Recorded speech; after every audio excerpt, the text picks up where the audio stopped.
Eu nunca imaginei que perder tudo teria som de silêncio. Não foi o grito, nem a discussão, nem a porta batendo. Foi o depois, o vazio. Mas antes de começarmos, deixe nos comentários de onde você está assistindo e não se esqueça de se inscrever no canal. A casa que já não era mais minha. O homem que um dia prometeu ficar, me olhando como se eu fosse um erro. E eu ali, com uma mala na mão, e uma vida inteira desmoronando dentro de mim, e outra começando, grávida, sozinha, abandonada. Eu caminhei sem saber para onde ir. No começo eu chorava, depois nem isso. O corpo cansa até de sofrer. Chega uma hora em que você só continua, um passo depois do outro, pelo meu filho. Eu falava com ele às vezes, baixinho, como se ele pudesse me ouvir. Talvez pudesse, talvez fosse isso que me mantinha de pé, porque se dependesse de mim, eu já teria parado. Mas eu não podia parar, não mais. Foi no dia em que minhas pernas já não respondiam direito que eu vi o sítio, escondido, quase engolido pelo mato, como se o mundo tivesse esquecido que ele existia. E de algum jeito parecia que ele me chamou. A casa estava caindo, a cerca quebrada, o chão tomado pelo tempo. Mas tinha fruta nas árvores, água na cisterna, vida onde não deveria mais ter. Eu entrei sem pedir, sem saber de quem era, sem saber se podia. Só sabia de uma coisa: se eu fosse embora dali, eu não chegaria muito mais longe. Naquela noite eu dormi pela primeira vez sem medo de morrer. Mas não foi só isso. Naquela noite, sem que eu soubesse, minha vida começou de novo, a estrada que não volta. Existem estradas que a gente não escolhe. Elas simplesmente aparecem debaixo dos pés, quando tudo o que existia antes desaparece de uma vez só, sem aviso, sem despedida. Eu me chamo Mariana. Tenho 32 anos, uma mala de rodinha que range em cada pedra do caminho, um bebê crescendo dentro de mim e um passado que prefiro não olhar de frente. Não porque tenha medo dele, mas porque, quando olho, ainda dói exatamente do mesmo jeito que doeu no primeiro dia. E eu não posso me dar ao luxo de sentir essa dor agora. Agora, o único luxo que tenho é continuar andando. A estrada de terra vermelha corta o interior do Maranhão como uma ferida que nunca fechou direito. Já faz 4 dias que caminho por ela, ou talvez 5. Perdi a conta na terceira noite, quando dormi sentada embaixo de uma mangueira com a cabeça apoiada na mala e acordei com chuva fina no rosto e a barriga pesando mais do que eu me lembrava de ter. 6 meses e meio de gravidez pesam de um jeito diferente quando não tem cama, não tem teto, não tem ninguém do outro lado esperando. O sol de março bate de frente sem pedir licença, como se o céu tivesse decidido que essa parte do mundo merece ser castigada. A poeira vermelha gruda na pele molhada de suor, se mistura com o protetor solar barato que acabou 2 dias atrás e forma uma crosta fina nos braços e no pescoço que coça, mas que eu aprendi a ignorar.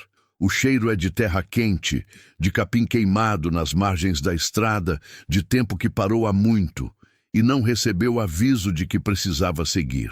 De um lado e do outro, o cerrado se estende em silêncio. Os galhos tortos apontam para o céu como dedos pedindo socorro ou fazendo perguntas que ninguém responde. Às vezes passa um carro, às vezes não passa nada por horas. Quando passa, diminui a velocidade. Me olha de esguelha pela janela fechada e segue. Uma mulher grávida andando sozinha numa estrada de interior é uma coisa que as pessoas preferem não se envolver. Entendo. Eu mesma preferia não estar aqui. Não choro mais. Isso não quer dizer que estou bem. Não estou, longe disso. Mas o choro gasta água, e a água aqui é coisa que eu controlo com cuidado. Levo uma garrafinha plástica que reabasteço sempre que encontro um riacho, um açude, uma bica na beira da estrada. A última foi esta manhã cedo, num ponto d'água onde 3 caprinos bebiam do lado oposto e me olharam com aquela indiferença que os animais têm, aquele jeito de dizer que sua presença é tolerada, mas não esperada. Converso com o bebê às vezes. Sei que é menina, A parteira de Carolina confirmou numa consulta que paguei com o último dinheiro que eu tinha guardado dobrado na bainha da calça jeans, costurado ali com linha azul por minha mãe anos atrás, num tempo em que ela ainda fazia esse tipo de coisa por mim. R$ 37,50, o suficiente para a consulta e para um lanche de padaria que comi na calçada com tanta fome que mal provei o sabor. A gente vai achar um lugar, minha filha. Digo em voz baixa, mais para mim mesma do que para ela, porque ela ainda não pode me responder e porque o silêncio da estrada é grande demais para carregar sozinha. Pode não ser grande coisa no começo, pode não ser bonito, mas vai ser nosso. Minha voz soa estranha no meio do silêncio, rouca de pouco uso, como se eu não fosse muito acostumada a falar sozinha. E não sou, porque sempre tive alguém para falar junto, mesmo que esse alguém me escutasse de verdade só às vezes. A palavra nosso fica pairando no ar quente da tarde. Fico pensando quando foi a última vez que usei essa palavra e ela significou alguma coisa real. Quando foi a última vez que eu tive alguma coisa que era minha de verdade, que não estava sujeita à decisão de mais ninguém, talvez nunca. Quando me casei com o Rodrigo, eu achei que estava construindo uma vida. Passei 8 anos construindo. Uma casa alugada em Imperatriz, com cortinas que eu escolhi, uma rotina pequena, mas honesta, um sonho de filho que demorou a vir e que, quando veio, eu achei que ia mudar tudo entre a gente, que ia costurar de vez as partes que já estavam se desgrudando, encher os espaços que iam crescendo entre nós sem que eu soubesse nomear direito. Mas algumas coisas já estão quebradas muito antes de a gente perceber. A gente só descobre quando encosta o peso nelas, e elas cedem de uma vez. E então é tarde demais para reparar. Só dá para juntar os cacos no chão e decidir o que fazer com eles. Rodrigo cedeu numa terça-feira qualquer de novembro. Chegou em casa mais cedo do que o esperado, com um jeito que eu reconheci, mas fingi não reconhecer por tempo demais. Aquela leveza suspeita de quem passou o dia longe de uma responsabilidade que pesa. Tinha outra mulher, uma colega mais nova do trabalho, coisa de 6 meses pelo menos, talvez mais. Tinha uma vida paralela que ele construía enquanto eu engordava de barriga e de esperança, enquanto eu comprava roupinha de bebê dobrada em sacola plástica, escondida no fundo do guarda-roupa para fazer surpresa. Quando confrontei, ele não negou. Ficou de pé no meio da sala, com a mochila ainda no ombro, e disse que eu tinha engordado demais com a gravidez, que eu estava difícil de lidar, que ele não estava mais feliz fazia tempo, que essas coisas acontecem. Eu, que carregava o filho dele dentro do corpo, era difícil. Eu, que enjoava de madrugada e que levantava às 6 da manhã mesmo assim para deixar o café pronto antes dele acordar, era difícil. Eu, que segurava as inseguranças e os medos da gravidez sozinha, porque ele nunca quis falar sobre eles, era difícil. Fiquei tão quieta diante disso que ele perguntou se eu tinha escutado. Eu tinha escutado. Só que dessa vez eu escutei diferente. Escutei como quem ouve a última frase de uma história que já devia ter terminado antes, que já tinha sinais de fim espalhados por todos os capítulos, e que a gente faz de conta que não viu porque o fim é assustador. Porque recomeçar do zero parece impossível, porque uma mulher grávida de 6 meses na estrada parece coisa que só acontece nos outros. Na semana seguinte, a casa não era mais minha. O contrato de aluguel estava no nome dele desde sempre. Fui embora com a mala de rodinha, as roupas que caberiam nela, um documento e a promessa que fiz para dentro de mim, em voz tão baixa que nem eu mesma ouvi direito na hora, mas que desde então repete no peito como um tambor. Nunca mais. Nunca mais colocar minha vida inteira dentro das mãos de alguém que pode simplesmente largar tudo sem olhar para trás. Fui para a casa da minha mãe, em Carolina. Ela mora com o seu Genésio há 4 anos, um homem calado e honesto que nunca me fez mal algum, mas que também nunca me fez sentir que eu era bem-vinda naquele espaço que agora era dele tanto quanto dela. A casa tem 2 quartos. Um deles virou depósito. O sofá da sala tem molas quebradas. Minha mãe me recebeu com o abraço que ela sempre dá, apertado demais, rápido demais, com aquele cheiro de colônia barata e sabão em pó que eu associo à infância toda. Ela não disse nada de errado. Não me culpou, não me diminuiu, não me cobrou nada, mas eu vi nos olhos dela a preocupação que ela não sabia esconder. Aquele olhar de quem ama, mas não tem como ajudar do jeito que precisaria. Aquele olhar que diz, eu queria poder mais, mas não posso. Fiquei 2 semanas, dormia no sofá de mola quebrada, comia o que tinha, ajudava nas tarefas como podia, com a barriga no caminho. O Genésio não disse nada, mas o silêncio dele era um tipo de fala. Não um silêncio ruim, era o silêncio de alguém que está dividido, que quer ser justo, mas que também tem seus limites e não sabe como explicar isso sem parecer mesquinho. Na 15ª noite, escutei minha mãe e ele conversando baixo na cozinha depois que acharam que eu tinha dormido. Não ouvi as palavras, mas ouvi o tom, e o tom era de peso. Era de uma situação que pesava para os 2 lados. Na manhã seguinte, levantei, dobrei o lençol que minha mãe tinha me dado, deixei um bilhete que dizia que eu estava bem e que ela não precisava se preocupar. Mentira das mais bondosas que já escrevi. E fui embora antes do café. E então eu fui. Sem destino, sem plano, sem dinheiro suficiente para nada mais do que alguns dias. Com a barriga de 6 meses e a mala rangendo, e a promessa que eu tinha feito a mim mesma, sendo a única coisa que não cabia dentro da mala e que eu não precisava carregar com as mãos. Há uma liberdade estranha em andar sem saber para onde. No começo parece desespero, e é. O peito aperta, a cabeça gira com perguntas que não têm resposta ainda, as pernas doem de um cansaço que é mais emocional do que físico. Mas depois de um ponto, não sei dizer exatamente quando, talvez depois da primeira noite dormindo embaixo de um teto de folha que eu improvisei com galhos e plástico que achei na beira da estrada, o desespero se esgota, e o que sobra é só o movimento. Os pés na frente um do outro, a respiração, o sol pela manhã e a sombra do cerrado pela tarde. O peso da mala no pulso direito e o peso do bebê no centro do corpo. 2 pesos que são só meus, que ninguém pode tirar nem dar, que existem independente de qualquer coisa que aconteça lá fora. Aprendo a olhar a estrada de outro jeito quando não tem pressa de destino. Noto coisas que nunca notei quando andava de carro, de ônibus, com a cabeça virada para o celular. Noto as cores que o cerrado tem. Não é só marrom e seco.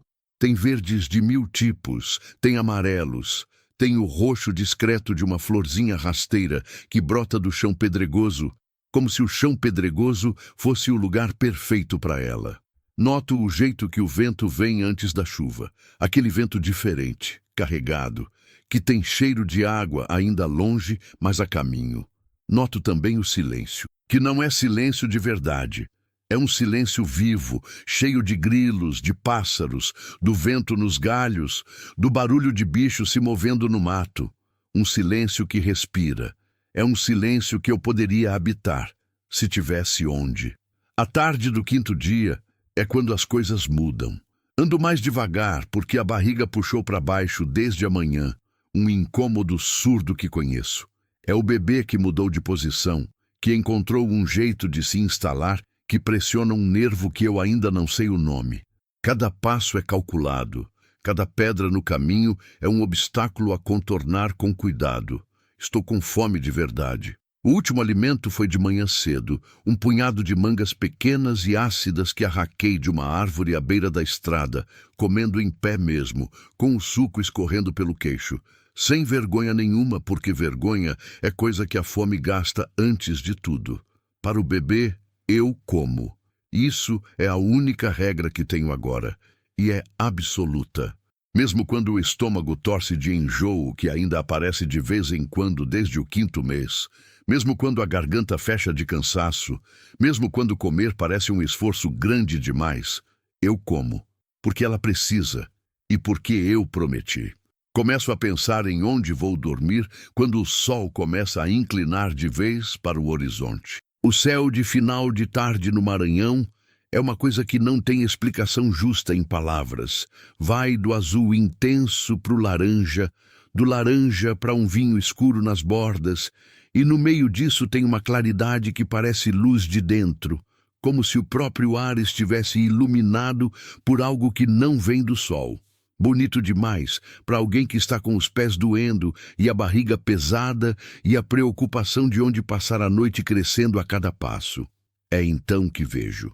A princípio é só uma quebra na vegetação, um vão entre os galhos que parece diferente dos outros, mais aberto, mais intencional. O cerrado em volta é denso, mas ali tem um espaço que tem cara de entrada, de lugar que existiu antes como caminho, mesmo que o caminho esteja quase tomado agora. Paro, fico olhando por um tempo, com a mala ao lado e o sol me aquecendo as costas, tentando entender o que estou vendo. Conforme meus olhos se acostumam, as formas vão aparecendo. Uma cerca de arame enferrujada, quase deitada no chão, dobrada pelo peso dos anos e pelo capim que cresceu por cima. Uma porteira de madeira escura, meio aberta, como se alguém tivesse ido embora no meio de alguma ação e não voltado mais para fechar. Como se alguém tivesse saído com pressa e o tempo tivesse parado exatamente naquele momento, naquela posição. Além da porteira, vegetação, mato alto, capim que passou do joelho. Mas tem algo por trás desse mato, formas que não são naturais, ângulos que a natureza não faz sozinha. Telhado, parede, casa.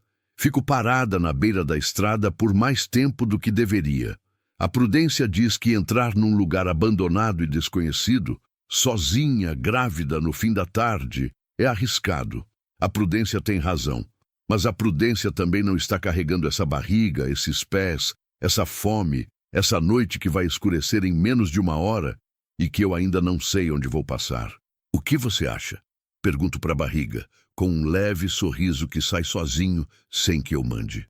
O bebê se mexe. Uma mexida pequena, um leve empurrão contra o lado esquerdo da barriga, que pode ser coincidência ou pode ser resposta. Eu já não me importo mais com a diferença. Empurro a porteira. Ela range. O som corta o silêncio da tarde como uma pergunta. Cede, abre, deixa espaço suficiente para eu passar com a mala. Entro. Pete no caminho até a casa é um rastro quase apagado no meio do capim. Não mais que uma lembrança de caminho, um rastro que a memória dos pés que um dia passaram ali ainda guarda, mesmo que o mato tenha tentado apagar. Arrasto a mala como posso, com o capim arranhando as canelas, os pés pisando em terra que cede levemente por baixo, ainda úmida nas camadas mais fundas, mesmo com a superfície seca. O mato tem aquele cheiro de erva que a gente não sabe nomear, mas que é inconfundível. Um cheiro que é ao mesmo tempo medicinal e selvagem, limpo e denso. E então começo a ver as árvores, não as árvores do cerrado lá fora. Essas são diferentes. Uma mangueira enorme à direita do caminho, velha, com o tronco grosso e torto e os galhos se espalhando largo, como se estivesse querendo cobrir tudo, carregada de manga verde que pende em cachos. Mais à frente, o que parece ser uma laranjeira menor, com algumas laranjas que já passaram do ponto, amarelas demais, quase caindo sozinhas. E além, mal conseguindo distinguir ainda o que pode ser um pé de limão. Meu coração acelera de um jeito que não acontecia há dias. Tem fruta aqui, fruta que ninguém está colhendo, que está caindo sozinha e apodrecendo no chão, que está esperando por alguém. A casa aparece devagar, como uma coisa que não quer se mostrar de uma vez. É pequena, de tijolos à vista, que o tempo foi escurecendo do avermelhado original para um marrom de terra velha, com uma varanda coberta na frente sustentada por 2 pilares de madeira que resistiram de alguma forma. As janelas são de madeira, venezianas fechadas, algumas tortas, mas nenhuma completamente quebrada. O telhado de telha-vã tem um buraco de tamanho de uma cabeça num dos cantos do lado esquerdo, onde claramente entra água de chuva, e há uma mancha escura na parede abaixo disso que confirma. Mas o restante do telhado parece firme. A estrutura geral parece firme. É uma casa que um dia foi habitada com cuidado. Uma casa que foi deixada por alguém que não a largou porque queria. Isso eu não sei ainda. Ainda não sei a história desse lugar. Ainda não sei os nomes que viveram aqui, as alegrias e as dores que ficaram presas nessas paredes. Mas sinto, de um jeito que não tem explicação racional, que o abandono daqui não foi indiferença, foi dor. Tem diferença entre um lugar que foi largado porque perdeu valor e um lugar que foi deixado porque ficou grande demais para ser suportado. Esse segundo tipo de abandono deixa marcas diferentes. Subo os 2 degraus da varanda devagar, testando cada um com cuidado antes de colocar o peso. A madeira geme, mas aguenta. Bato na porta por respeito. Um hábito que a criação botou em mim e que nenhuma circunstância tirou ainda.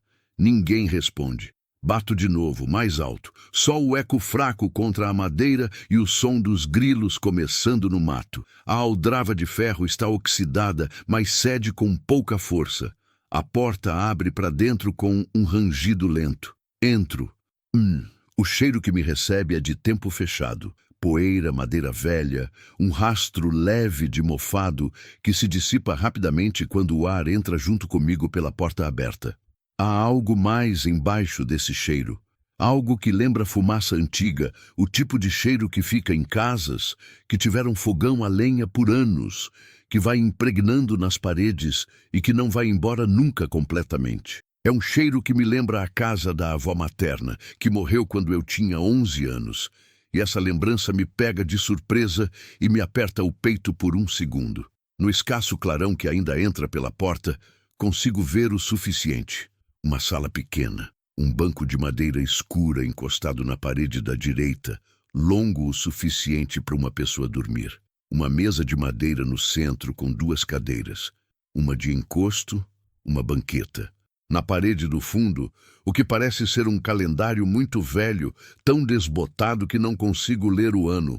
Uma cozinha conjugada à sala, separada apenas por uma meia parede, com um fogão a lenha de ferro que ocupa quase metade do espaço disponível e parece sólido como um touro parado. Uma prateleira de madeira acima da pia, com alguns potes de barro vazios e uma lata enferrujada. Um corredor curto, 2 quartos, portas fechadas. No fundo, uma porta que dá para o quintal. Não tem ninguém aqui. Mas tem tudo que alguém precisou um dia. Caminho devagar até a porta dos fundos. Ela abre para um quintal cercado por vegetação densa, e no centro do quintal, coberto por um tampo de madeira grossa, está o que eu precisava encontrar: a cisterna. Afasto o tampo com esforço. O cheiro que sobe é daquele que eu reconheço. Fundo de pedra, água parada, fresco de um frescor que não vem do vento, mas de dentro da terra. Pego a minha garrafinha, a mergulho com cuidado. Água que sobe é escura no primeiro momento, depois vai clareando. Levanto um pouco contra o que ainda resta da claridade do céu. Limpa. Bebo com um cuidado que mal consigo manter, em goles lentos que me custam tudo. A água fresca escorrendo pelo queixo e pelo pescoço, e não me importo nem um pouco.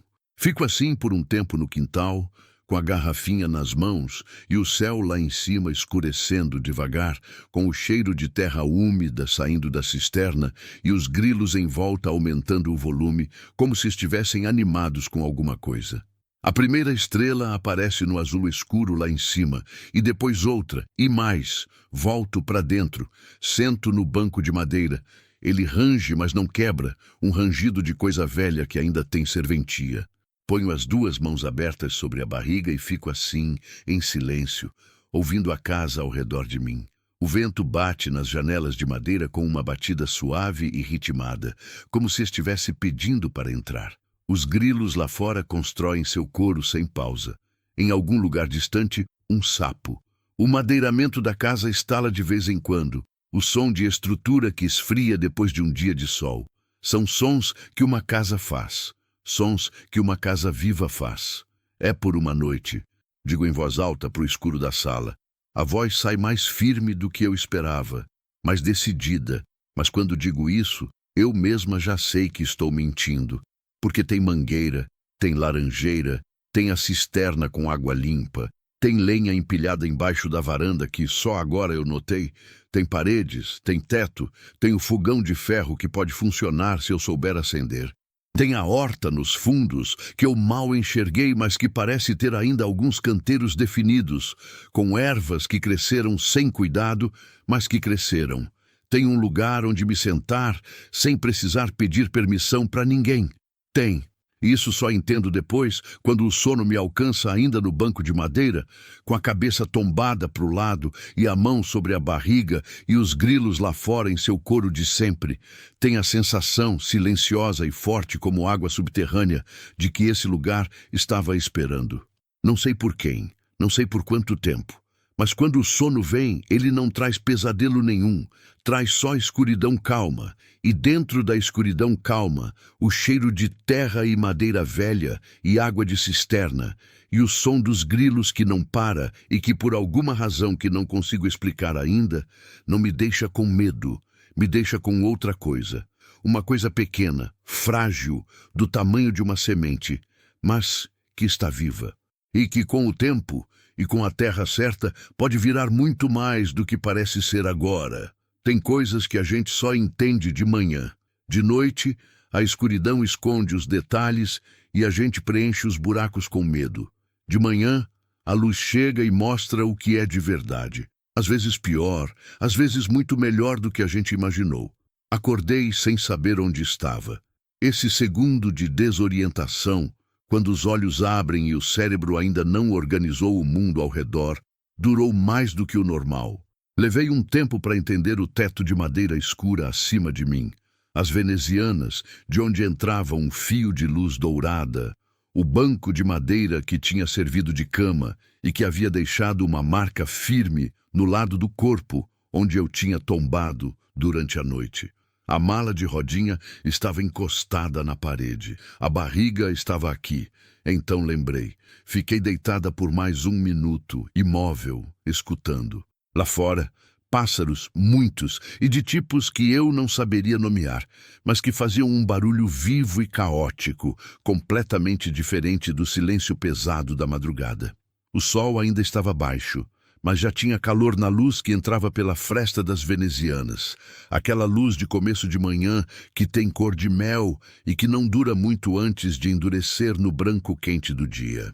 Me levantei com cuidado, como faço sempre agora. Primeiro o tronco, depois as pernas, deixando a barriga liderar o movimento em vez de resistir a ela. As costas protestaram. O banco de madeira cobrou seu preço, mas fiquei de pé. E então abri a porta da frente e vi o sítio de manhã pela primeira vez. É uma coisa diferente, ver um lugar de manhã cedo quando a luz ainda está chegando.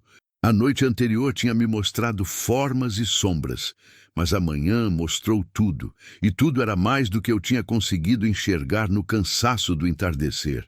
A mangueira à esquerda da varanda era ainda maior do que eu tinha percebido, com o tronco grosso o suficiente para 2 abraços, e os galhos se abrindo num arco que cobria quase toda a frente da casa com uma sombra densa e fresca.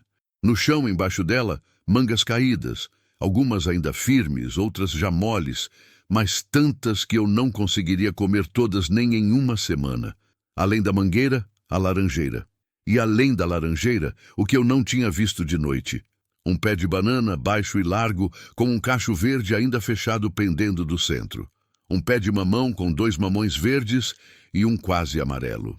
E espalhados pelo quintal, como se tivessem se recusado a desaparecer por completo, alguns pés de ervas que cresciam em desordem, mas que eu reconhecia: alecrim, hortelã, o cheiro característico de manjericão que o vento da manhã trouxe até mim, de onde eu estava parada na varanda. Fiquei parada por um tempo longo demais, só olhando. Esse lugar tinha sido cuidado. Tinha sido plantado com intenção. Não era vegetação aleatória. Era um quintal que alguém tinha projetado com a ideia de que as coisas fossem usadas, colhidas, consumidas. Uma horta que sobreviveu ao abandono porque a terra aqui é boa e porque as raízes de algumas coisas são teimosas o suficiente para continuar mesmo sem ninguém pedindo, como algumas pessoas. Passei a manhã explorando. Não com pressa, com a atenção lenta de quem está aprendendo um lugar novo, que está passando a mão em cada superfície para entender o que tem e o que falta. Comecei pela cozinha, que era o coração da casa, onde tudo mais dependia para funcionar. O fogão a lenha era um São João de ferro fundido, velho, mas intacto. A grelha estava limpa de um jeito que só o tempo faz. Não havia sujeira, apenas a pátina escura do uso acumulado e depois do abandono. A fornalha tinha cinza velha no fundo, cinza que devia ter meses ou anos. Procurei fósforo. Não achei na cozinha, mas num dos quartos, numa gaveta de cômoda que abri com cuidado, encontrei uma caixinha de fósforos, com alguns palitos ainda dentro. Apertei a caixinha na mão por um segundo como se fosse ouro. A lenha embaixo da varanda estava seca. Alguém tinha cortado aquela lenha com o pensamento de que seria usada em breve, e depois não voltou. Peguei alguns pedaços menores, os mais finos, os que pegariam fogo mais fácil. Voltei para a cozinha. Acender o fogão a lenha é uma arte que aprendi com minha avó e que não usei em 20 anos, mas o corpo guardou. Papel primeiro. Achei um caderno velho na prateleira, com páginas amareladas e escritas que não li por respeito. Arranquei as últimas páginas em branco. Depois, a lenha fina. Depois, a grossa. 3 palitos de fósforo. O quarto pegou. Quando a chama subiu e o calor começou a se espalhar pelo ferro, eu precisei ficar parada por um momento, com as mãos espalmadas perto do fogão. Não porque estivesse com frio. O calor lá fora já era de 30 graus, mas porque aquele fogo significava algo que eu não conseguia nomear direito. Significava que eu podia cozinhar, que eu podia ferver água, que eu podia fazer chá com as ervas do quintal, que eu tinha, dentro daquelas 4 paredes, uma ferramenta de sobrevivência funcionando. Fui buscar água da cisterna. Fervei. Colhi folhas de hortelã e de alecrim no quintal. Lavei na água que sobrou. Fiz um chá que ficou forte e um pouco amargo, mas que esquentou o estômago e que, junto com 4 mangas maduras que peguei do chão, debaixo da mangueira, formou o melhor café da manhã que eu tinha tido em dias. Sentada nos degraus da varanda, comendo manga e bebendo chá com o sol ainda suave na pele, olhando o quintal com tudo que ele tinha para oferecer, pensei, eu poderia ficar aqui. Não como solução permanente, não como lar definitivo, mas como o próximo passo, o lugar onde eu paro de andar sem destino e começo a existir com algum propósito. O lugar onde minha filha não nasce na beira de uma estrada. O pensamento me assustou pela clareza que tinha e pela paz que trouxe junto. À tarde eu limpei. Não tinha vassoura. Tinha um galho de vassourinha do campo que achei no quintal e que funciona improvisado com uma eficiência rude, mas real. Não tinha pano de chão. Rasguei uma camisa velha que estava no fundo da mala. Uma que eu já não usava, mas que carregava por hábito. Não tinha sabão, mas tinha cinza do fogão e cinza de madeira serve para limpeza. Minha avó me ensinou isso e eu guardei como se soubesse que um dia ia precisar. Varri a sala. A poeira que levantou era de meses, talvez mais. Varri os 2 quartos, que eram pequenos e que tinham cada um apenas uma cama de madeira com colchão de palha, que estava ressecado mas inteiro, e uma janela. Em um dos quartos havia ainda um baú de madeira trancado com cadeado enferrujado que eu não forcei. Não era minha coisa, não era hora.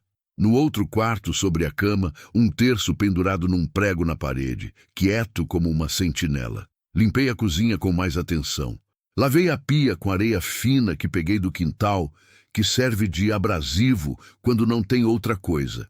Organizei a prateleira, os potes de barro vazios, alinhados, a lata enferrujada que tinha dentro alguns grãos de feijão preto, tão velhos que provavelmente não serviriam mais para comer, mas que guardei assim mesmo, por não saber ainda o que guardar e o que jogar fora. O trabalho me fez suar de um jeito diferente do caminhar. Era um suor de esforço dirigido, de energia que vai para algum lugar, de cansaço que tem resultado. Minha barriga pesava mais a cada hora. O bebê parecia sentir o movimento, fazia pressões aqui e ali, como se estivesse curioso sobre o que eu estava fazendo. Parei várias vezes, bebi água, comi mais manga. Continuei. No fim da tarde, a casa tinha um cheiro diferente. Ainda cheirava a velho, ainda tinha aquela tonalidade de tempo parado que não some numa tarde de trabalho. Mas tinha também o cheiro da cinza úmida que eu tinha usado para limpar. O cheiro da hortelã que eu tinha esmagado entre os dedos, sem querer enquanto limpava o parapeito da janela. O cheiro de madeira aquecida pelo sol que entrava pelas venezianas, que eu tinha aberto uma por uma ao longo do dia. Era o cheiro de um lugar habitado. Fui para a varanda quando a luz começou a declinar. Me sentei no degrau de baixo, com as costas apoiadas no pilar de madeira e as pernas esticadas na frente, e olhei o quintal com a satisfação simples e profunda de quem fez algo com as próprias mãos. Não era minha casa. Eu sabia disso. Em algum lugar existia um dono para esse lugar, e eu não sabia quem era nem quando apareceria. Mas por aquela tarde, por aquele momento de luz laranja e brisa, e cheiro de terra e hortelã, era o lugar onde eu estava. E estar em algum lugar, de verdade, com os pés no chão e as mãos que tinham feito alguma coisa, era mais do que eu tinha tido em muito tempo. A caixa eu encontrei no terceiro dia. Estava procurando ferramenta. Qualquer coisa que pudesse usar para consertar a veneziana do quarto que ficava batendo toda vez que o vento vinha do norte. Olhei embaixo da pia. Olhei no quintal, perto do que devia ter sido um paiol antes de ruir. Olhei na varanda, atrás dos pedaços de lenha empilhados. E lá estava, encostada na parede do fundo da varanda, coberta por um pedaço de lona preta que o tempo tinha meio que soldado nas bordas, mas que se soltou com pouca força. Uma caixa de madeira escura, do tipo que antigamente servia para guardar mantimentos ou ferramentas, com tampa que prendia por uma lingueta de ferro. Pesada. Não tanto de peso físico. Era moderada, mas de um jeito que eu não sei explicar, com aquele peso de coisa que guarda algo que importa. Fiquei olhando para ela por um momento antes de abrir. Não era curiosidade simples, era aquela hesitação que vem quando a gente sente que vai descobrir algo, que vai mudar alguma coisa, sem saber o que, sem saber como, mas sabendo. Abri. Dentro havia papéis. Muitos papéis, dobrados com cuidado ou enrolados, alguns amarelados e frágeis. Outros mais recentes, mas ainda com aquela tonalidade que o tempo dá ao papel guardado longe de luz. Por cima de tudo, um envelope maior, fechado com barbante enrolado em volta de 2 botões de osso. O tipo de fechamento que minha avó chamava de lacre de confiança, porque quem o abria sabia que estava abrindo algo que não devia ser violado sem motivo. Tirei o envelope com cuidado. Desfiz o barbante devagar. Dentro havia documentos. Papéis de terra, com selos e carimbos de cartório, escritos num português formal e antigo que eu tive que ler 2 vezes para entender. O nome que aparecia repetido era Cândido Ferreira das Neves. O nome da propriedade era Sítio Santa Quitéria, e esse nome me parou, porque havia qualquer coisa nele que soava como um eco de algo que eu ainda não entendia. Li mais devagar. As datas nos documentos iam de anos muito antigos até algo mais recente, uma escritura de compra datada de 42 anos atrás, anotações de pagamento de impostos que iam até uns 8 anos antes e então paravam abruptamente como uma frase cortada no meio, e no fundo do envelope, dobrado em 3 e separado dos outros papéis, uma carta manuscrita com letra firme que foi ficando trêmula no final, como se a mão que escrevia estivesse cansada ou abalada. Não li a carta inteira, não naquele momento. Li o começo que dizia: Cândido, se você um dia voltar aqui, saiba que eu guardo tudo o que foi seu. E saiba também que o que aconteceu não foi culpa sua, por mais que você carregue isso como se fosse... Parei. Dobrei a carta de volta. Coloquei no envelope. Fechei a caixa e fiquei sentada no degrau da varanda com ela no colo, com o sol da tarde quente nas costas e os grilos começando mais cedo do que ontem, e fiquei pensando nesse nome, Cândido. Esse era o nome de quem tinha deixado esse lugar para trás. e pelo que eu tinha conseguido entender em poucos minutos de leitura, ele tinha deixado por uma razão que não era indiferença. Era dor. Reconheci isso imediatamente. O tipo específico de abandono que só a dor grande produz, aquele abandono que não é desistência, mas é fuga, que não é esquecimento, mas é sobrevivência. O tipo que eu conhecia bem, que tinha praticado em menor escala quando fui embora da casa de Rodrigo, sem olhar para trás, porque olhar para trás seria impossível de sustentar. Esse homem tinha fugido da própria dor e tinha deixado a dor dentro dessas paredes, que eu estava habitando agora. No quarto dia, fui até a horta com propósito. De longe, ela parecia apenas mato, capim e ervas crescendo sem direção, um emaranhado verde que tomava conta de um espaço grande ao lado do quintal. Mas de perto, com os olhos atentos e os joelhos dobrados perto do chão, o que eu fazia com cuidado crescente, a barriga exigindo que eu pensasse antes de cada movimento, dava para ver a estrutura que existia por baixo da desordem. Havia canteiros, 6 deles dispostos em fileiras paralelas, marcados com tijolos meio afundados no chão que o mato tinha tentado cobrir, mas não conseguido apagar completamente. Os tijolos ainda descreviam os limites. Aqui um canteiro, aqui outro, com um caminho de meio palmo entre eles, por onde a terra era mais batida, onde os pés tinham passado muitas vezes. Em 3 dos canteiros, só mato. Em 2, uma mistura de mato e de ervas que eu reconhecia, a hortelã que eu já tinha colhido, o alecrim que cheirava forte quando eu esbarrava nele, e algo que levou um momento para identificar, mas que depois reconheci pela folha: couve. Couve que tinha virado um arbusto desgrenhado, mas que quando eu afastei as folhas maiores e olhei na base, tinha ainda folhas novas, miúdas e verde escuras, saindo dos galhos como se estivesse simplesmente esperando alguém aparecer para colher. No 6º canteiro, que ficava no canto mais sombreado, onde uma árvore ao lado projeta a sombra da tarde, havia algo diferente. O chão estava mais escuro, mais úmido que os outros, e crescendo ali em desordem, mas inegavelmente crescendo, havia folhas largas que eu quase não reconheci de início. E então o cheiro chegou até mim quando a brisa mudou de direção. E eu soube: maxixe. Havia um pé de maxixe crescendo no canteiro mais escondido do quintal, com flores amarelas pequeninhas abertas entre as folhas, e quando eu afastei o cipó e olhei com cuidado, 2 maxixes já formados, verdes e espinhosos, pendurados no caule. Sentei no chão ali mesmo, entre os canteiros, com a terra fria e úmida embaixo de mim e o cheiro de verde em volta, e chorei. Não de tristeza, não de saudade. Chorei daquele jeito que acontece quando a emoção não cabe mais dentro do peito e precisa sair por algum lugar. Um choro de alívio, de reconhecimento, de alguma coisa que era quase gratidão, mas que não tinha destinatário certo.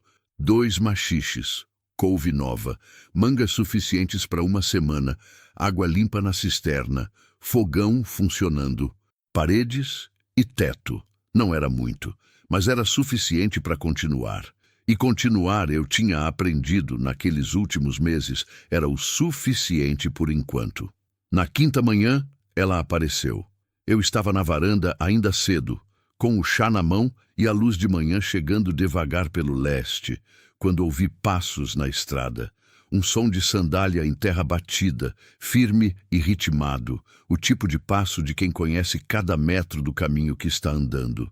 Fiquei quieta, com o coração acelerando de um jeito que eu precisei me lembrar que era reação de susto, não de perigo. A figura apareceu na porteira aberta. Uma mulher, mais velha do que eu conseguia calcular de imediato. Podia ter 65 ou podia ter 80. O tipo de rosto que o sol e o trabalho ao ar livre tornam difícil de datar, com rugas fundas, mas olhos vivos e escuros que viam tudo de uma vez. Baixa, com um corpo miúdo, mas que transmitia solidez, vestindo uma saia longa de chitão azul e uma blusa de manga comprida cor de areia, um lenço amarrado no cabelo grisalho.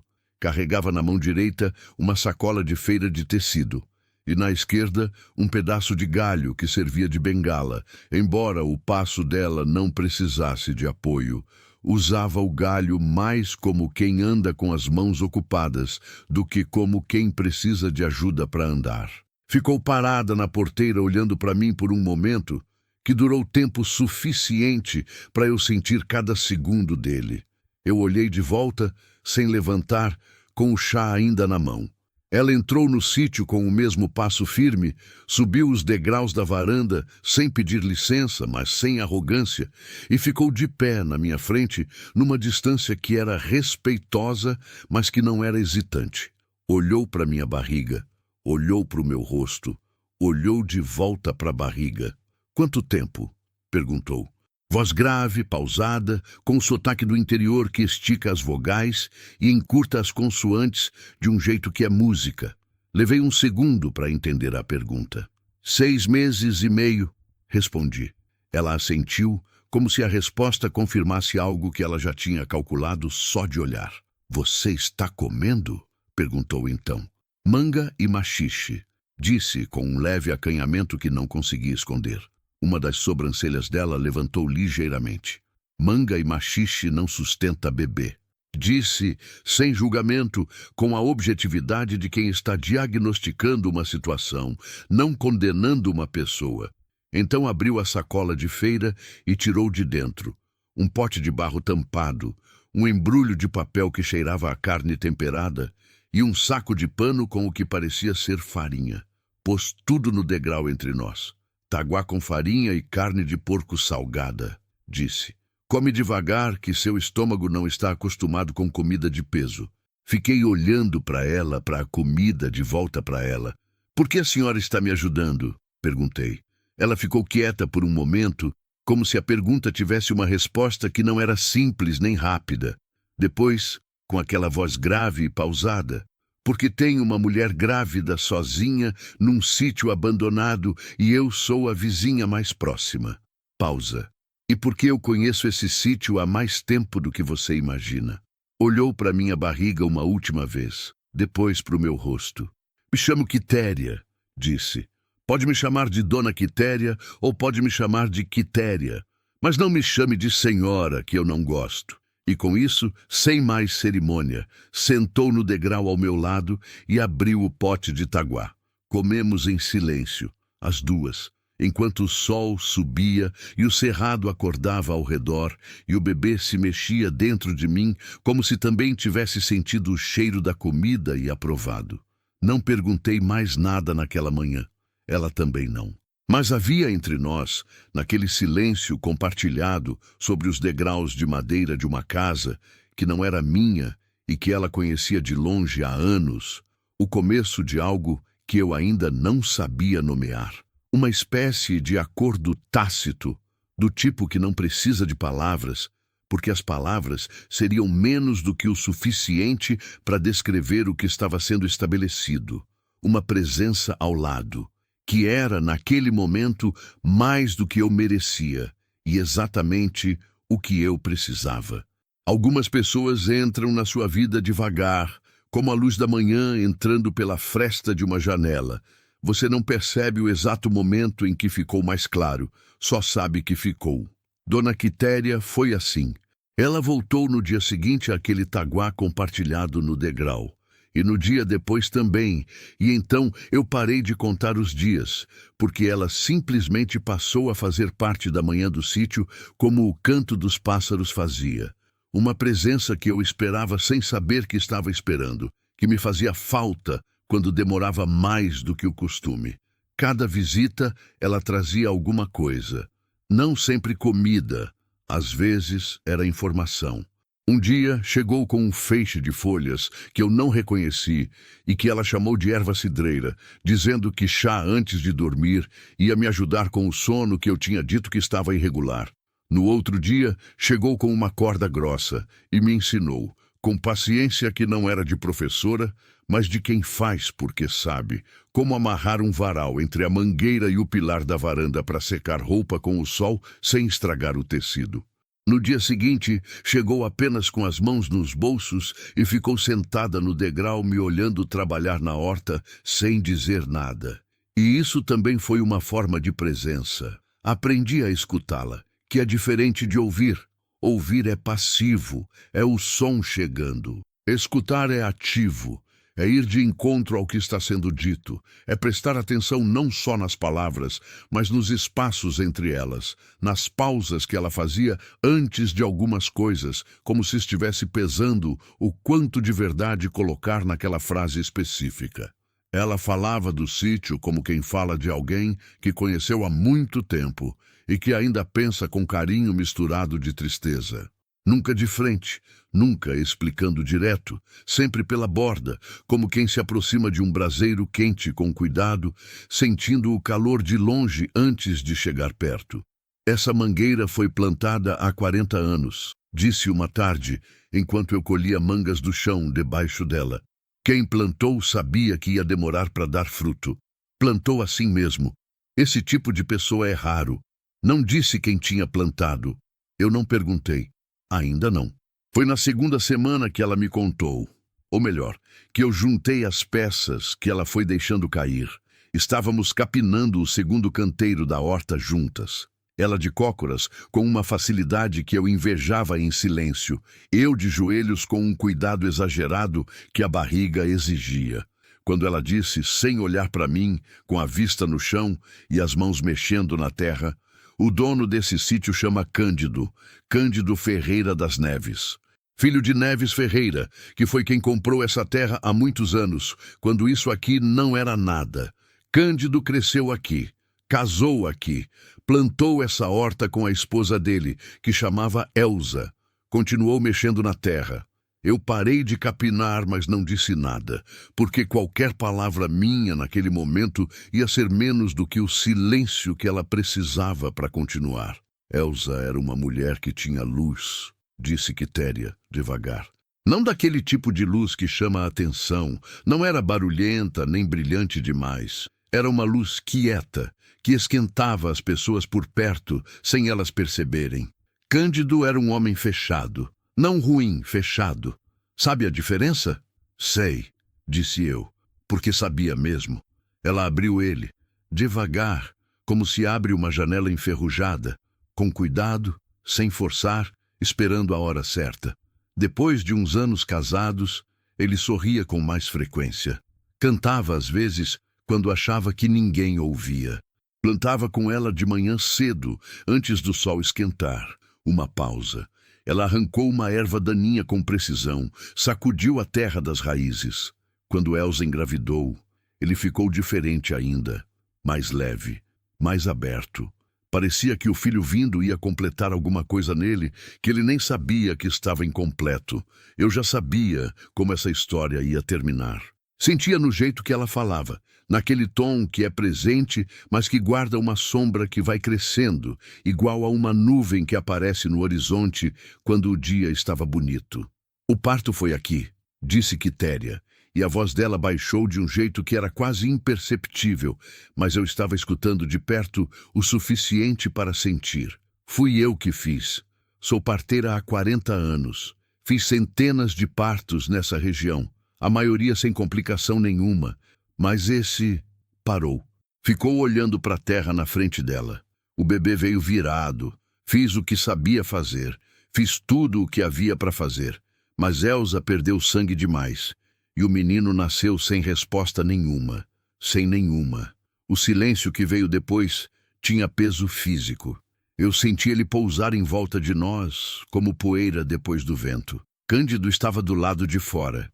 Entrou quando eu chamei e encontrou os dois. Ela sacudiu a cabeça muito levemente. Nunca vi um homem mudar assim em tão pouco tempo. Como se a parte de dentro tivesse apagado de uma vez. Ficou aqui mais uns meses, sozinho, sem falar com ninguém. E depois, um dia, foi embora.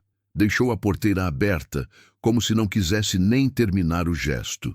Eu olhei para a casa, para as paredes de tijolo escurecido, para a varanda onde tinha dormido minha primeira noite, sem saber de nada disso. A carta na caixa, aquela frase: O que aconteceu não foi culpa sua, por mais que você carregue isso como se fosse. Aquela carta era para ele. E a pessoa que a escreveu conhecia a dor que ele tinha fugido.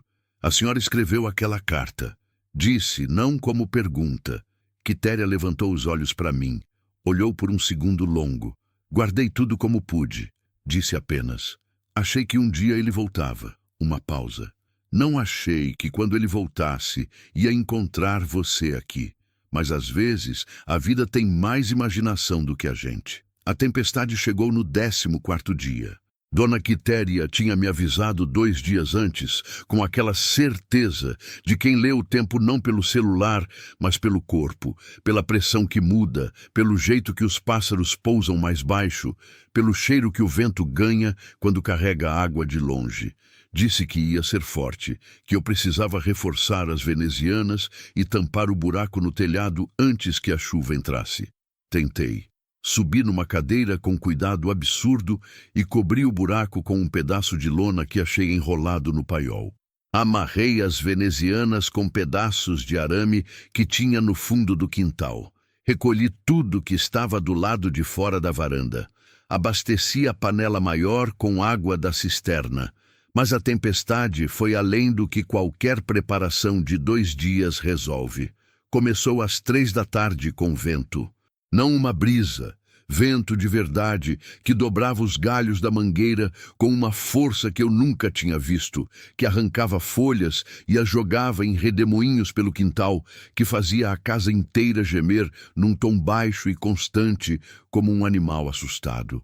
O céu virou de azul para um cinza amarelo esverdeado que tinha um tom de ameaça que eu senti na pele antes de entender com a cabeça. A chuva veio depois do vento e veio de lado, não chovendo de cima para baixo como chuva normal, mas arremessada em ângulo pelo vento, batendo nas janelas de madeira como mãos abertas, infiltrando pelas frestas, escorrendo pelo parapeito e pingando no chão de dentro da sala. Eu estava sozinha. Quitéria tinha ido para a casa dela ainda de manhã, antes dos primeiros sinais, e a estrada entre nós tinha uns 2 quilômetros que agora estavam sob uma cortina de chuva que eu mal conseguia enxergar a 10 metros de distância pela fresta da veneziana. Fiquei na sala, sentada no banco de madeira com as mãos sobre a barriga, escutando a tempestade trabalhar lá fora com uma intensidade que não deixava espaço para outro pensamento. A lona no telhado aguentou por 1 hora. Depois, o vento encontrou uma borda solta e a arrancou, e o barulho foi como um rasgo no ar. E logo depois, o som da chuva entrando pelo buraco no quarto da esquerda. Uma cascata fina, mas constante, batendo no chão de cimento, que eu corri para colocar a bacia embaixo e voltei para a sala encharcada até os joelhos. O relâmpago iluminou tudo num branco absoluto, e o trovão veio tão logo depois que o coração deu um pulo antes que eu tivesse tempo de me preparar. O bebê se mexeu forte, um movimento brusco, diferente dos movimentos suaves que eu já tinha aprendido a reconhecer. Coloquei a mão sobre o lado onde ela tinha chutado. Eu sei, disse em voz alta, para ela, para o trovão, para mim mesma. Eu sei, mas a gente está dentro. A bacia encheu em 20 minutos. Esvaziei no quintal correndo sob a chuva, me encharcando completamente. Voltei correndo, tropeçando na soleira, sentindo a barriga puxar o centro de gravidade de um jeito que me fez agarrar a porta antes de cair. Não cai. Me apoiei. Respirei. O segundo relâmpago foi mais próximo. Ouvi um estalo seco que veio de fora e que eu só entenderia depois. Uma das telhas da varanda, arrancada pelo vento, que foi parar no quintal. Com ela, foi um pedaço do forro, e a varanda ficou com uma abertura por onde a chuva entrava em diagonal e molhava a metade de dentro. Fiquei olhando para aquilo por um momento, com água escorrendo pelo cabelo e pelos ombros e a chuva barulhando em tudo ao redor, e senti uma coisa que reconheci como desespero, porque já o tinha sentido antes. Aquela sensação de que os problemas são maiores do que a capacidade de resolver, de que cada coisa que você tapa abre outra que você não viu, de que estar sozinha significa que se você não aguentar, não tem mais ninguém.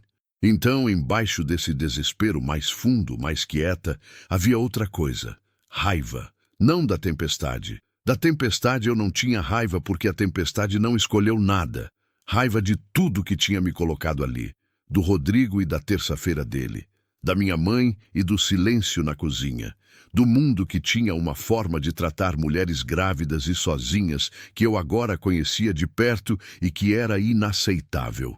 Essa raiva me fez agir. Peguei a lona que tinha sobrado. Dobrei em duas. Com uma corda que eu tinha guardado na cozinha, subi de volta na cadeira. Com mais cuidado ainda, com a consciência de que cair não era opção, e cobri o que pude da abertura da varanda. Não ficou perfeito, ficou funcional.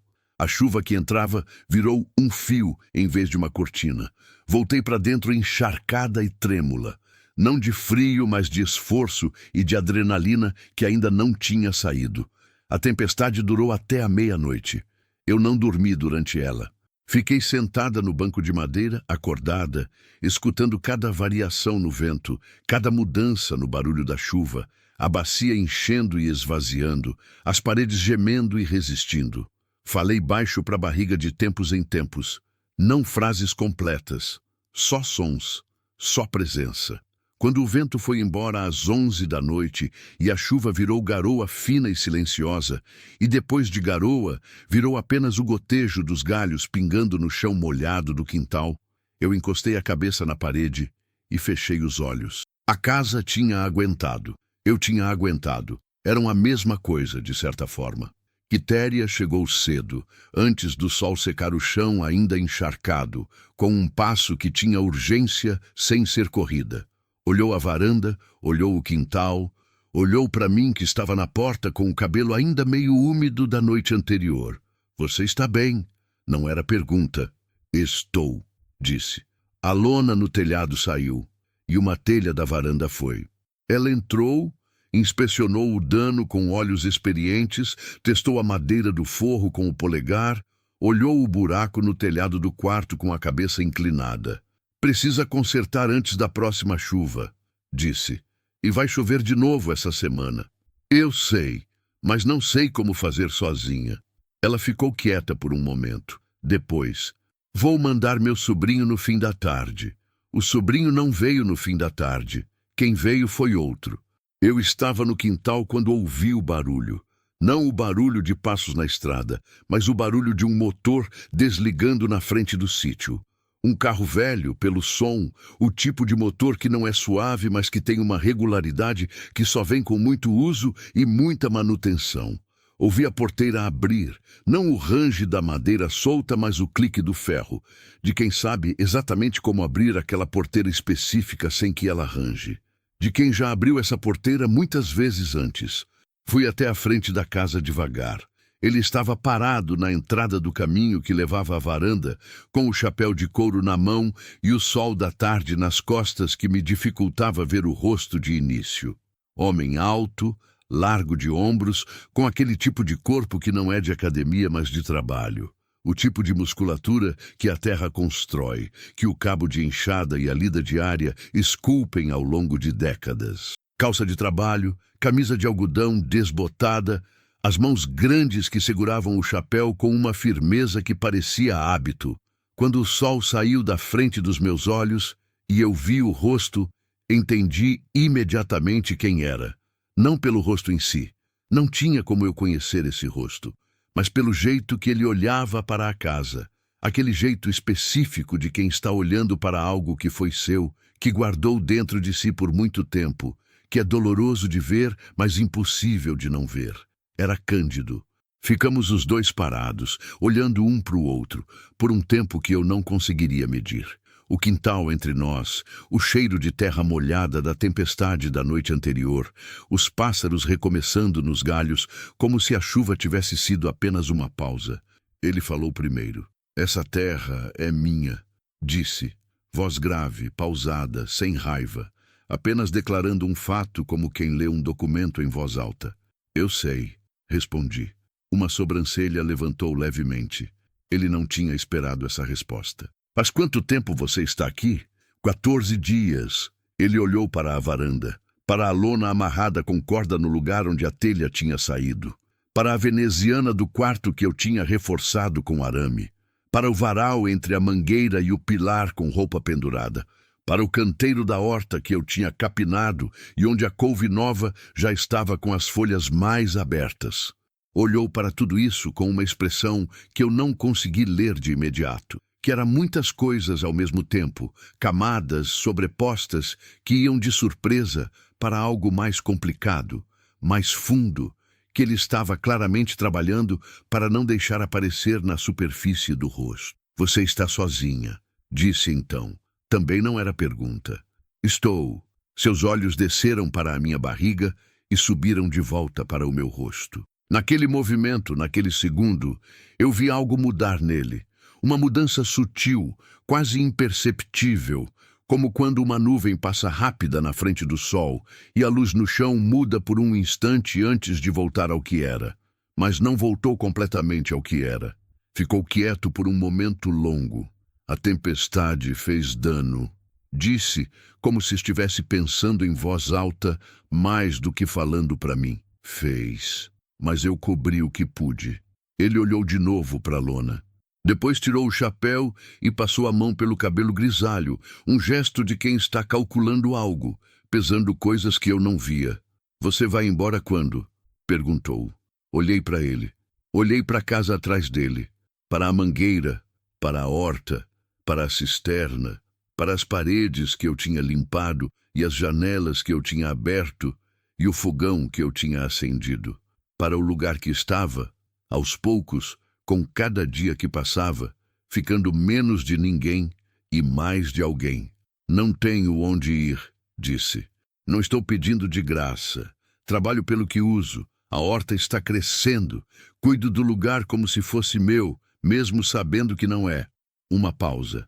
O vento mexeu nas folhas da mangueira e um bando de periquitos passou rápido pelo céu acima de nós, barulhentos e indiferentes. Você achou a caixa, disse ele. Não havia como saber, mas havia como sentir. O jeito que ele me olhava dizia que ele sabia. Achei, disse. Não li o que não era para mim. Aquilo pareceu importar para ele. Não deu para saber como. O rosto não entregou muito, mas houve uma mudança de postura, um milímetro de tensão que saiu dos ombros, tão pequeno que eu só notei porque estava prestando atenção. Ele ficou olhando para casa por mais um tempo. Depois colocou o chapéu de volta. Vou consertar o telhado, disse. Depois a gente conversa. E foi em direção ao carro para buscar as ferramentas que ele tinha trazido. Como se tivesse vindo já sabendo que teria conserto para fazer, como se alguém tivesse avisado, como se Quitéria tivesse ligado para ele antes de me dizer que ia mandar o sobrinho. Fiquei parada olhando ele abrir o porta-malas com movimentos que conheciam cada gesto daquele lugar, com aquela familiaridade dolorosa de quem volta a um espaço que guardou dentro de si por anos e que encontra diferente, mas reconhecível, mudado, mas ainda seu.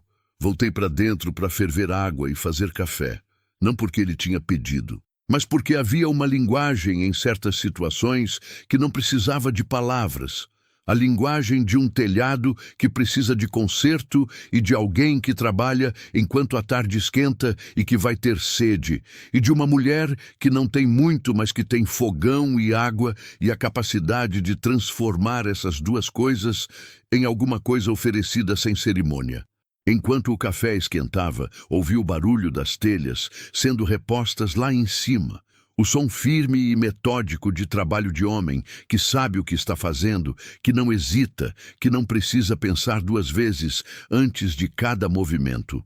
O barulho de alguém que cresceu consertando coisas. Pensei na Elsa. Pensei no menino que não chegou a ter nome. Pensei no Cândido, que tinha plantado a mangueira 40 anos atrás, sabendo que ia demorar para dar fruto, e que agora estava no telhado daquela mesma casa, consertando o buraco que a tempestade tinha feito, e que esse gesto simples e prático continha dentro dele uma quantidade de coisa não dita que nenhuma palavra conseguiria carregar. O café ficou pronto. Lá em cima, o barulho das telhas continuou por mais uma hora. E quando ele desceu e eu pus a caneca na beira da varanda, sem dizer nada, Ele pegou, bebeu em silêncio com a vista para o quintal e também não disse nada. Tem um jeito que o tempo muda quando a gente para de fugir. Fica mais lento. Não do jeito ruim, não daquele lento que pesa e que arrasta, do jeito que a terra é lenta, que a semente é lenta, que o crescimento real sempre é. Cândido voltou 3 dias depois do telhado. Não avisou, não mandou recado. Apareceu de tarde com o carro velho na estrada e entrou pelo sítio com aquele passo que eu estava começando a reconhecer. Firme, direto, sem hesitação nos pés. Toda a hesitação guardada em outro lugar que eu ainda não tinha conseguido ver direito. Trouxe uma saca de cimento e uma lata de tinta vermelha escura, a cor original das telhas que ele tinha comprado em algum lugar sem que eu tivesse pedido. Trabalhou a tarde toda no telhado e na parede do quarto que a chuva tinha manchado. Eu fiz comida, não muito o que tinha, arroz com a couve da horta e um ovo que Quitéria tinha trazido de manhã. Quando ele desceu e eu coloquei o prato no banco da varanda, ele olhou para a comida e depois para mim com uma expressão que estava entre surpresa e alguma coisa que eu preferi não nomear ainda. Comemos na varanda, os dois, com a tarde esfriando e os galos lá longe cantando o fim do dia. Não falamos muito, mas havia entre nós uma qualidade de silêncio diferente daquele primeiro dia.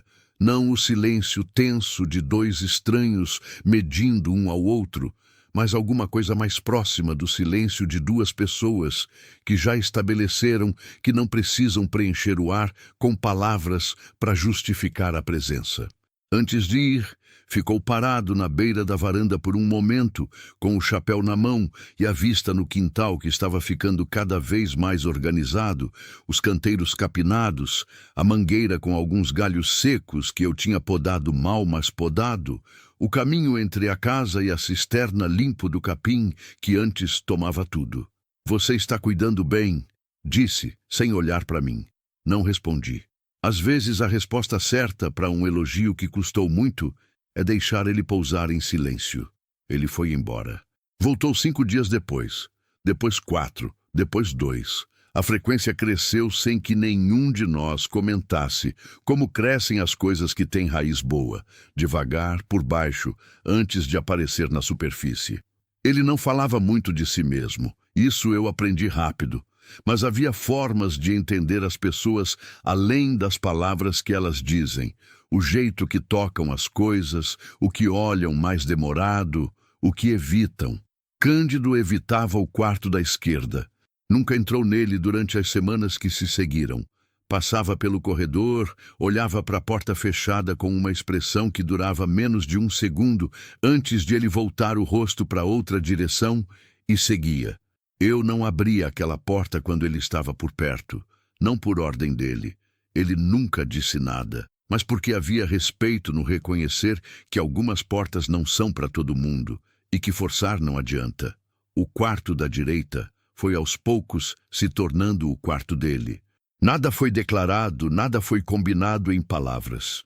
Mas um dia ele trouxe um cobertor velho dobrado na mão e na semana seguinte havia uma muda de roupa pendurada no prego da parede. E depois disso, ele começou a ficar até mais tarde. E às vezes, quando a tarde tinha ido embora e a noite chegado de vez, e a estrada estava escura demais para dirigir com segurança, ele não ia embora. Nesses dias, ele dormia no quarto da direita e eu no banco da sala, que tinha virado minha cama. E de manhã, um dos dois acordava primeiro e acendia o fogão. E quando o outro aparecia, já tinha chá ou café esperando. E esse gesto simples e repetido foi se tornando uma linguagem própria entre nós. A linguagem das pessoas que dividem espaço e que aprenderam que dividir espaço com cuidado é uma forma de respeito que poucas palavras conseguem imitar. Uma noite ele falou de Elsa. Não muito, não em detalhes. Estava sentado na varanda com a caneca de café esfriando na mão e a vista no céu, que estava cheio de estrelas daquele jeito que só o interior tem, sem luz de cidade competindo, cada estrela na sua posição exata, o céu imenso e fundo e silencioso como um mar que vai para cima em vez de para baixo. Ela gostava de noite assim, disse de repente no meio de nada. Ficava horas olhando para o céu. Eu não entendia no começo. Achava desperdício de tempo ficar parado olhando para cima sem fazer nada. Ela dizia que olhar para o céu grande era a melhor forma de lembrar que os problemas pequenos são pequenos. Uma pausa. O vento mexeu nas folhas da mangueira. Depois que ela foi, eu não conseguia olhar para o céu de noite. Ficava com raiva dele. Ele deu um leve aceno de cabeça, como se estivesse reconhecendo algo em voz alta pela primeira vez. Raiva de coisa que não tem culpa de nada. Mas a raiva não escolhe destino. Fiquei quieta, com minha própria caneca nas mãos. Hoje você consegue olhar, disse devagar. Ele ficou em silêncio por um momento. Hoje eu consigo, disse. E continuamos sentados, os dois, olhando para o céu que Elsa gostava, até que o frio da madrugada chegou e nos fez voltar para dentro sem precisar dizer nada. Brandão apareceu numa manhã de terça-feira, quando o sol ainda estava baixo, e eu estava na horta com as mãos na terra, arrancando erva daninha do canteiro do maxixe, que tinha crescido mais 2 frutos novos durante a semana. Ouvi o carro antes de ver. Um carro que não era o de Cândido, mais novo, mais silencioso, o tipo de motor que não trabalhou na lama e que nunca vai trabalhar. Depois ouvi a porteira e depois os passos na terra. E quando levantei a cabeça, ele já estava no meio do caminho entre a porteira e a varanda, parado, me olhando. Era um homem de uns 50 e poucos anos, gordinho, mas não mole. A gordura daqueles que comem bem, mas que também têm força, que têm presença física mesmo sem ser grandes. Cabelo grisalho cortado curto, camisa social de manga comprida clara, num calor que não justificava manga comprida. O que me disse mais sobre quem ele era do que qualquer documento. Chapéu de palha na mão, mas chapéu de quem usa para aparecer, não para trabalhar. Bota de couro boa, sem uma mancha de terra. Tinha o tipo de sorriso que aparece antes dos olhos concordarem. Os olhos dele me avaliaram num segundo. Minha barriga, minhas mãos sujas de terra, o quintal atrás de mim, a casa. Uma avaliação rápida e completa que ele tentou disfarçar de cumprimento amistoso e que não disfarçou. "Bom dia, moça", disse com uma voz que tinha aquela cordialidade exagerada de quem aprendeu que sorrir antes de pedir facilita as coisas. "Me chamo Antônio Brandão, sou conhecido nessa região, vim fazer uma visita de boa vontade." Fiquei de pé, com as mãos ainda sujas, sem limpar no avental, porque não queria fazer nenhum gesto que parecesse que eu estava me preparando para recebê-lo. "Bom dia", disse apenas. Ele olhou ao redor com um movimento casual demais, do tipo que quer parecer desinteressado, mas que está catalogando cada detalhe. "Você está morando aqui?" perguntou, como se a pergunta fosse inocente. "Estou." "Sozinha?" Pausei um segundo antes de responder. Não porque não soubesse a resposta, porque queria que ele notasse a pausa. "Com a autorização do dono", disse. O sorriso dele não foi embora, mas mudou de temperatura. Ficou 1 grau mais frio. "É com a autorização de Cândido Neves", disse, e havia algo no jeito que ele pronunciou o nome. Não desrespeito exatamente, mas uma familiaridade que tinha tensão dentro, como a familiaridade entre 2 homens que se conhecem há muito tempo e que esse tempo não foi fácil. Cândido e eu somos velhos conhecidos, complicado de explicar a história. Mas esse sítio tem uma situação que talvez ele não tenha explicado para você ainda. "Que situação?" perguntei com uma calma que custou esforço manter. Ele deu um passo em direção à varanda, não pedindo licença, mas sem entrar de vez. Um meio passo calculado, do tipo que testa o limite sem cruzar ainda. "Tem dívida de imposto sobre essa terra, moça. Anos de dívida. Cândido sumiu, e dívida não some junto. E quando terra tem dívida suficiente, ela pode ser leiloada." Uma pausa estratégica. "Eu tenho interesse nessa terra há muitos anos. Tenho proposta justa, tenho documentação, tenho contato no cartório. Se a situação for resolvida do jeito certo, todo mundo sai bem." Fiquei olhando para ele. Havia uma construção cuidadosa naquele discurso, cada palavra no lugar, cada pausa calculada. cada informação misturada com o suficiente de ameaça velada para pressionar sem se comprometer. Era a fala de alguém que tinha feito isso antes, muitas vezes. Meu conselho, de boa vontade, disse ele com o sorriso ainda no rosto, é você pensar bem na situação em que está. Uma mulher no seu estado, sozinha, numa terra com pendência legal, não é confortável, não é seguro. Aquela última frase, não é seguro, não era ameaça direta, era pior do que ameaça direta. Era a sugestão de ameaça que deixa mais espaço para a imaginação trabalhar, que não pode ser contestada, porque não foi dita de forma contestável. Senti meu coração acelerar, mas mantive o rosto. Aprendi isso com Rodrigo. Às vezes, a única coisa que você tem, quando não tem mais nada, é o rosto que você mostra. E esse rosto pode ser a diferença entre perder tudo agora e ter tempo de pensar. Vou levar em consideração, disse, com uma voz que saiu mais firme do que eu sentia por dentro. Ele me olhou por um segundo mais longo, como se estivesse checando se eu tinha entendido a mensagem completa.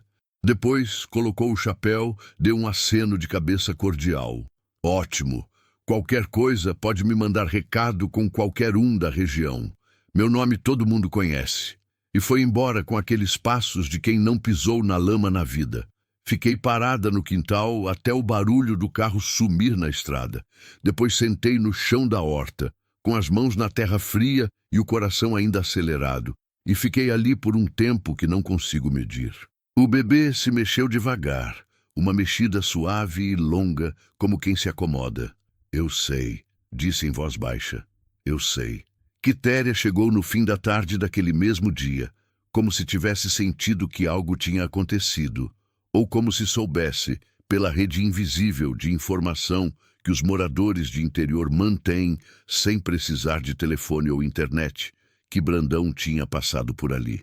Quando contei, ela ficou quieta por um tempo que eu já sabia significar que ela estava organizando o que ia dizer e como ia dizer.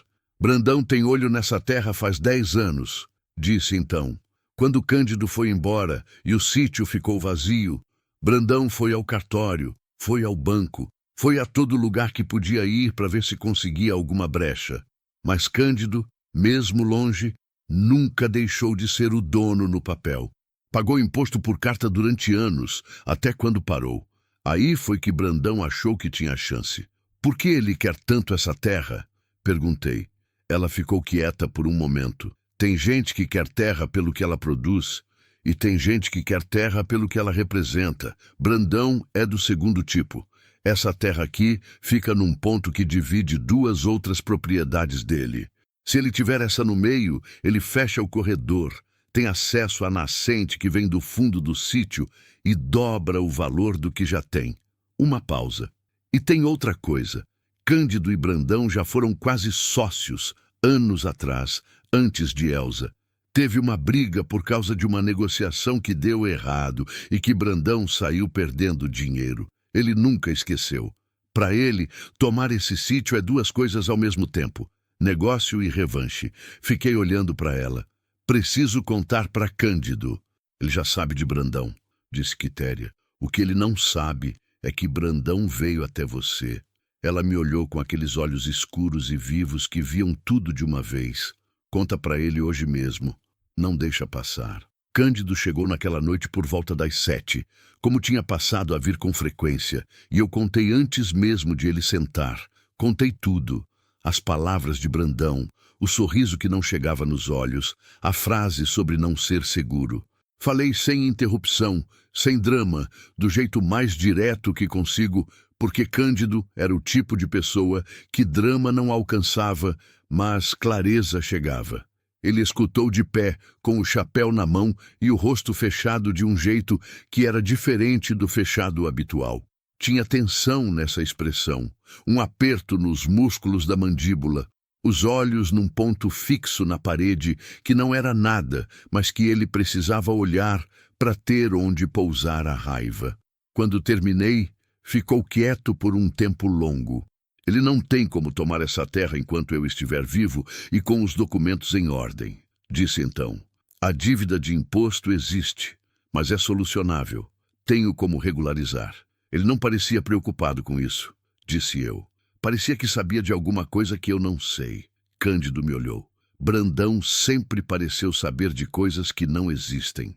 É a estratégia dele. Fazer a outra pessoa duvidar do que tem antes de atacar o que é real. Uma pausa. Mas você fez certo em me contar. Não fica sozinha com ele se ele aparecer de novo. Aquilo ficou no ar entre nós. O cuidado implícito naquela frase, que não era possessividade nem era ordem, era a preocupação de alguém que tem mais informação sobre um perigo do que a outra pessoa e que quer fazer o que pode, dentro dos limites que existem entre dois seres humanos que ainda estão descobrindo exatamente que tipo de responsabilidade